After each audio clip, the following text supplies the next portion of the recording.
आप सभी का स्वागत है महाभारत युद्ध की इस भव्य श्रृंखला में।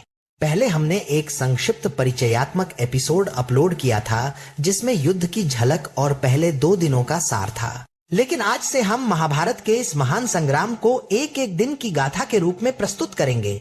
18 दिन का यह युद्ध 18 महागाथाओं में विस्तृत, भावपूर्ण और सजीव रूप में आज हम प्रारंभ कर रहे हैं पहला अध्याय, कुरुक्षेत्र युद्ध का पहला दिन।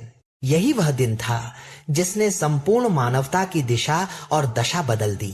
पृष्ठभूमि, युद्ध की अनिवार्यता। महाभारत केवल राज्य सिंहासन का संघर्ष नहीं था, यह धर्म और अधर्म, न्याय और अन्याय, सत्य और असत्य के बीच की निर्णायक भिड़ंत थी।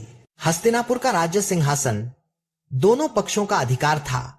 पांडव और कौरव दोनों कुरुवंश के उत्तराधिकारी थे, लेकिन दुर्योधन ने छल और कपट से राज्य पर कब्जा कर लिया। पांडवों को वनवास भेजा गया और 13 वर्षों की कठिन परीक्षा के बाद भी जब वे लौटे तो उन्हें उनका अधिकार देने से इनकार कर दिया गया। दुर्योधन का अहंकार इतना बड़ा था कि उसने कहा, सुई की नोक बराबर भूमि भी पांडवों को नहीं दूंगा।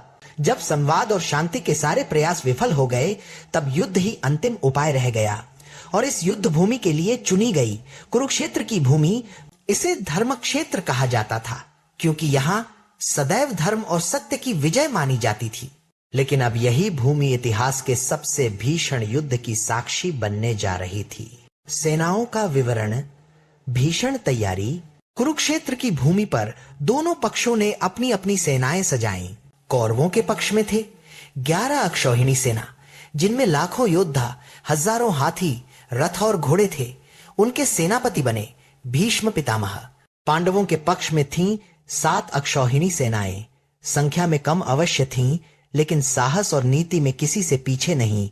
उनके सेनापति बने धृष्टद्युम्न।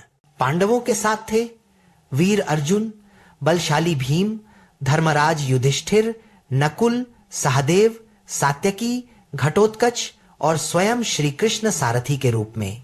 कौरवों के पक्ष में खड़े थे भीष्म, द्रोणाचार्य, कर्ण, कृपाचार्य, अश्वत्थामा, शल्य और दुर्योधन के 11 भाई। यानी यह युद्ध केवल सेना और संख्याओं का नहीं बल्कि महारथियों की टक्कर का भी था। आकाश में हजारों ध्वज लहरा रहे थे, हर ध्वज पर अलग अलग प्रतीक। घोड़ों की हिनहिनाहट, हाथियों की चिंगाड़ और नगाड़ों की गर्जना से धरती कांप रही थी, मानो स्वयं समय ठहर गया हो और प्रतीक्षा कर रहा हो उस प्रथम तीर की जो इस युद्ध का आरंभ करेगा। अर्जुन का मोह, गीता का उपदेश। युद्ध शुरू होने ही वाला था। दोनों पक्षों के बीच का तनाव चरम पर था। इसी क्षण अर्जुन ने कहा, दोनों पक्षों के बीच का तनाव, हे माधव, मेरा रथ दोनों सेनाओं के बीच में ले चलो। श्री कृष्ण ने उनका रथ मध्य में ले जाकर खड़ा किया। अर्जुन ने देखा एक ओर उनके प्रिय गुरु द्रोणाचार्य खड़े हैं, दूसरी ओर पितामह भीष्म। कहीं भाई, कहीं चचेरे भाई, कहीं मित्र। उनकी आंखों में करुणा भर आई। उन्होंने गांडीव धनुष नीचे रख दिया और कहा, हे माधव, मैं अपने ही स्वजनों को कैसे मारूं? यह युद्ध मुझे उचित नहीं लगता। क्या राज्य, क्या वैभव, सब व्यर्थ है अगर इसकी कीमत अपने ही संबंधियों का रक्त है। युद्ध भूमि में यह एक अनोखा क्षण था जहां सबसे बड़ा योद्धा अपने ही धर्म के प्रति दुविधा में पड़ गया। तब श्री कृष्ण मुस्कुराए और उन्होंने गीता का उपदेश देना आरंभ किया। उन्होंने कहा, हे अर्जुन, क्लैब्यमास्म गमः पार्थ, कायरता मत अपनाओ। धर्म का पालन करने वाले योद्धा के लिए धर्म युद्ध से बढ़कर कुछ नहीं है। जो आत्मा है वह कभी मरती नहीं। देह नाशवान है लेकिन आत्मा शाश्वत है। तुम्हारा कर्तव्य है कि धर्म की रक्षा के लिए उठो और युद्ध करो। कृष्ण के शब्द अर्जुन के हृदय में गहरे उतरते गए। उनका मोह धीरे धीरे दूर होने लगा। उन्होंने गांडी पुनः उठा लिया और शंखनाद किया। अब युद्ध निश्चित हो गया था। युद्ध का आरंभ। पहला दिन सुबह। शंखनाद गूंजे, नगाड़े बजने लगे।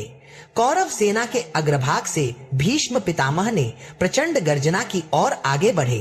उनकी बाण वर्षा ने पांडव सेना को हिला दिया।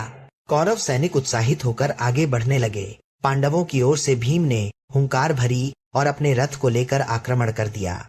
उनकी गदा और बाणों से कौरवों की अग्रिम पंक्ति बिखर गई। भीम की गर्जना से रणभूमि गूंज उठी।